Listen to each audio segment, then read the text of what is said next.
एक बार कैलाश पर्वत पर भगवान शिव और माता पार्वती के बीच चर्चा हो रही थी। चर्चा का विषय था, संसार में सबसे बड़ा सत्य क्या है। भगवान शिव ने कहा, पार्वती, इस संसार में सब कुछ माया है। अन्न, धन, शरीर, रूप ये सभी क्षणभंगुर हैं। मनुष्य का पालन ईश्वर की शक्ति से होता है, अन्न से नहीं। अन्न तो केवल एक साधन है, असली पोषण तो आत्मज्ञान से होता है। माता पार्वती मुस्कुराकर बोली, नाथ, आपका कथन अधूरा है। अन्न के बिना शरीर नहीं और शरीर के बिना आत्मज्ञान भी संभव नहीं। अन्न ही जीवन का आधार है। जो भूखा है वह ईश्वर का ध्यान भी नहीं कर सकता। दोनों के बीच यह तर्क वितर्क बढ़ता गया। अंततः पार्वती ने निर्णय लिया कि वे शिव को अन्न का वास्तविक महत्व स्वयं दिखाएंगी। माता पार्वती ने अपनी योगमाया से संपूर्ण पृथ्वी से अन्न को अदृश्य कर दिया।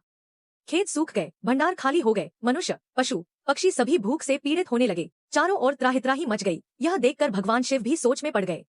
साधु संत जो केवल भिक्षा पर निर्भर थे, उन्हें भी कुछ नहीं मिल रहा था। अंततः माता पार्वती काशी, वाराणसी में प्रकट हुई, अन्नपूर्णा देवी के रूप में। उनके हाथ में स्वर्ण कलश और अन्न से भरा पात्र था। वह काशी के अन्नपूर्णा मंदिर में बैठकर सभी को अन्न दान करने लगी। भगवान शिव स्वयं भी भिक्षा पात्र लेकर उनके पास आए और बोले, माँ, मुझे अन्न प्रदान करो। माता पार्वती ने मुस्कुराकर उन्हें अन्न दिया और कहा, नाथ, आज आपने स्वयं अनुभव कर लिया कि अन्न का मूल्य क्या है। यही अन्न जीवों को जीवन देता है और ईश्वर की भक्ति का मार्ग प्रशस्त करता है। अन्न ही जीवन का आधार है। भूखे व्यक्ति से धर्म, भक्ति, ज्ञान की अपेक्षा नहीं की जा सकती।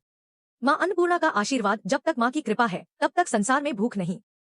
दान की महिमा, अन्नदान को सबसे श्रेष्ठ दान कहा गया है। काशी में आज भी अन्नपूर्णा माता का मंदिर स्थित है, जहाँ मान्यता है कि माता स्वयं अन्न परोसती है। कार्तिक मास की 9वीं तिथि को अन्नपूर्णा जयंती मनाई जाती है। जय माँ अन्नपूर्णा।